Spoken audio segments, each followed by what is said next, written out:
What is up, everyone? It's Quinn here, and in this video I'm going to be going through the top waiver wire targets heading into week 13 of the NFL season. So we're going to be going through every single position: running backs, wide receivers, quarterbacks, tight ends, and some defenses. If you guys enjoyed the video, hit that like button, subscribe to the channel, and then these are going to be players that are rostered in 40% or fewer leagues using the ESPN waiver wire. And let's just dive right into the running back position, and I feel like we have to start off here with Keaton Mitchell, rostered in 33.6% of leagues. And I feel like at this point, he's probably the only potential running back in like normal sized leagues who might be on waivers and could actually end up leading their backfield like without an injury taking place.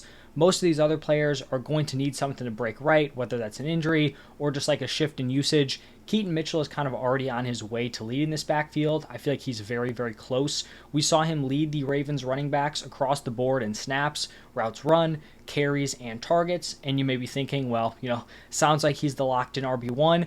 And I think he's close. But the one problem is that he's still not seeing those goal line snaps. So Gus Edwards and Justice Hill each saw a goal line snap. This kind of also flipped back to like a three-headed committee with Justice Hill being more involved than he had been in previous weeks. But I think Keaton Mitchell is definitely trending in the right direction. He continues to produce week after week, and I would expect his role to continue to grow. So if he was dropped, people were kind of impatient. He didn't have like that breakout game last week. If people were, kind of expecting that breakout, they cut him. I would definitely go out there and add Keaton Mitchell to your lineups here moving forward.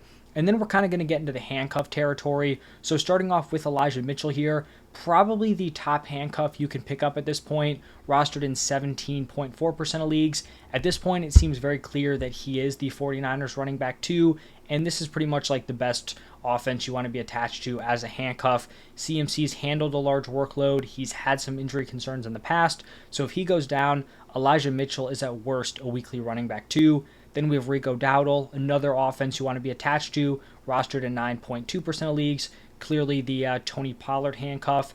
And then we have Samaje Perine, and I think he's kind of in an interesting spot here, rostered in 26% of leagues, and we did kind of see a minor shakeup with the Broncos running back usage. So Jaleel McLaughlin is someone who had kind of stepped into this backfield, was kind of like the third head of this three-headed committee here with the Broncos. He was pretty much phased out nearly entirely this week. He only played 2 snaps, 2 carries, so it was pretty much a non-factor. We did see Javonte dominate the snaps with a 70% snap share, also led with 18 carries and 6 targets at the running back position, but Samaje Perine was operating as the pretty clear running back too, and he was also the more efficient player on the day, had a 7.9 yards per carry compared to 3.6 for Javonte, and Samaje Perine also gained more yardage on his one target than Javonte did on all 6 of his.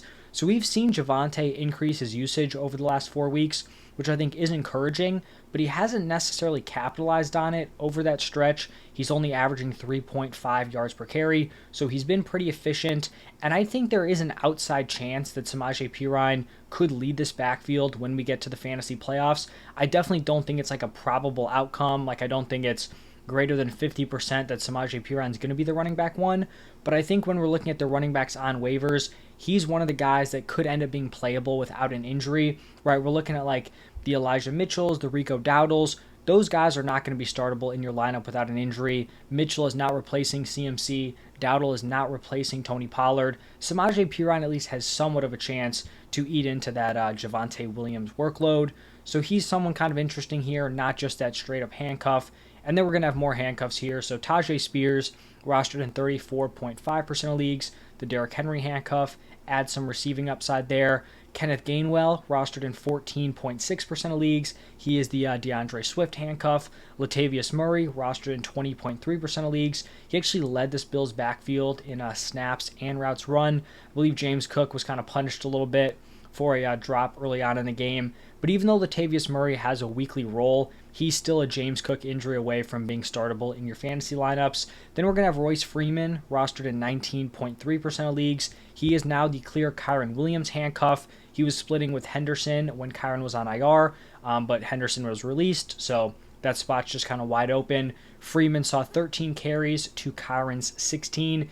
Even though Royce Freeman did actually have a pretty solid fantasy day, I wouldn't really expect him to be relevant if Kyron Williams was healthy, but if Kyron Williams goes down again, Royce Freeman definitely becomes an interesting option. Another handcuff here is going to be Dearness Johnson, actually rostered in under 1% of leagues. For most of the season, it seemed like Tank Bigsby was going to be the handcuff here for Travis Etienne. Now it looks like it is Dearness Johnson, rostered in 0.4% of leagues. He looks like the clear running back too. He had a 39% snap share. Etienne kind of missed some time during that game. I think he left with a chest injury for a little bit, came back in, but Dearness Johnson was definitely involved. So if Etienne were to go down, I think he would be the guy there. And then wrapping it up with Ezekiel Elliott, rostered in 36.3% of leagues. Clearly the Ramondre handcuff. I just don't think there's a ton of upside with this Patriots offense. So when we're looking at some of these other guys, right, if you're replacing the 49er starter, the Cowboys starter, the Jaguars starter, it's probably going to be more valuable than sliding into like the RB1 role for the Patriots, but definitely someone who should still be on your radar if Ramondre were to go down. Now we're going to pivot over to the wide receiver position, and I'm going to start it off with Demario Douglas, rostered in 31.8% of leagues. He was on his way to having a really nice fantasy day before leaving with a concussion. He'd only run 22 routes, but on those 22 routes, he commanded 9 targets. That's a crazy high target rate. He caught 6 of those for 49 yards. It definitely seems like he is at risk of missing week 13. With the concussion, we've seen, I think, more than half of the players miss like that 1 week with the concussion, but it's also his second of the season, so that could kind of prolong things. But once he's back, I think of all these wide receivers here, he's probably the player who is most startable. He's the clear number 1 for the Patriots when he is healthy. Now, the next wide receiver is going to be Jaden Reed, rostered in 31.5% of leagues. And the concern I kind of had with Jaden Reed heading into Week 12 was the lack of volume. He had back-to-back solid fantasy games, but he hadn't exceeded 6 targets in a game, and it's really tough to rely on someone who's just not getting that receiving volume. He has a season-high 8 targets on Thanksgiving. He scored a touchdown in 3 straight games. He's seen 5 carries over the past 2 weeks, so he's also getting some work there on the ground. They're using him creatively, and he has 15-plus PPR points in 3 straight games, so definitely someone who should be on your radar and could potentially be scooped up. Another guy here is going to be Noah Brown, rostered in 37.5% of leagues. He has missed the past 2 weeks with injury, but prior to missing those games, he had back-to-back 150-plus yard performances. So once he gets healthy, definitely someone who could be relevant. CJ Stroud has continued to look impressive. So if Noah Brown can get healthy, I think at worst he's going to be their wide receiver 3, which honestly could still have some value with how strong that passing attack has been. Then we're going to have Khalil Shakir, rostered in 7.4% of leagues. He saw a decent route participation, up to 80% on Sunday. 5 targets, so nothing crazy. Kind of unfortunately for Khalil Shakir, Gabe Davis had a big boom game, which limited Shakir's production. And I think he's in this tough spot right now where we have Dawson Knox potentially returning soon. If Dawson Knox comes back, it seems like Khalil Shakir's window of being like fantasy relevant is kind of closing, because early on in the season we saw a ton of 2 tight end sets with Dalton Kincaid and Dawson Knox. Since Dawson Knox has been out, Khalil Shakir has stepped in, seen an increased role as their wide receiver 3, and since he hasn't been able to fully overtake Gabe Davis, he kind of could be out of a spot here within the next few weeks, but we'll see. Maybe Dawson Knox misses another game or 2, and Khalil Shakir ends up kind of breaking out, potentially taking over that Gabe Davis role. Definitely an outside shot, but still somewhat possible. Then the final wide receiver here is going to be Curtis Samuel, rostered in 35.3% of leagues. He's probably not a player you really want to rely on week to week unless you're super desperate, but there's no doubt he's put together some solid performances this season. He has 4 games with 14 plus PPR points. He has 3 pretty high ceiling games with 18 plus points. Had a really nice Thanksgiving game, 9 receptions for 100 yards. Talented player, like I said, kind of tough to trust. He has a pretty low weekly floor, but if you're super desperate, he could be someone you throw in there as a potential like high ceiling option. Now, looking at the quarterback position, it's honestly rough out there on waivers for the quarterbacks. I really just have one guy that I would feel even somewhat comfortable playing, and that would be Matthew Stafford, rostered in 31.1% of leagues. Not just for next week, but just a guy that could potentially slot in as like a startable quarterback for you. He's coming off by far his best fantasy game of the season, threw for 4 passing touchdowns, and in a game where both Cooper Kupp and Puka were pretty quiet. So I think that's decent to see. If those guys can get going, I think Stafford can keep producing. If Stafford's not available and you're like super, super desperate, I guess you could pivot to guys like Will Levis or Gardner Minshew, but obviously you would kind of prefer to not be in that situation. But next up is going to be the tight end position. A few guys here who could be picked up for you. The first one is Isaiah Likely, rostered in 30.7% of leagues. I do believe he has a bye in week 13, so it wouldn't be like the immediate play, but I think he is someone worth rostering if you are struggling at the tight end position. His usage on Sunday night was about as good as you could have asked for. 83% route participation, 5 targets, 4 receptions for 40 yards. He actually led the Ravens in receiving yards. And in a game with only 177 passing yards, you have to feel decent with what you got out of Isaiah Likely. I mean, 8 PPR points with no touchdown. If he's your replacement for Mark Andrews, like that was fine. Obviously, you're not getting Mark Andrews' production, but still a decent replacement. Best you're probably going to find off of waivers. The next tight end is going to be Cade Otton, rostered in 29.4% of leagues. Over the last 6 games, Cade Otton has had one boom game with 23 PPR points. He's had one kind of floor game, a bust performance at only 3 PPR points.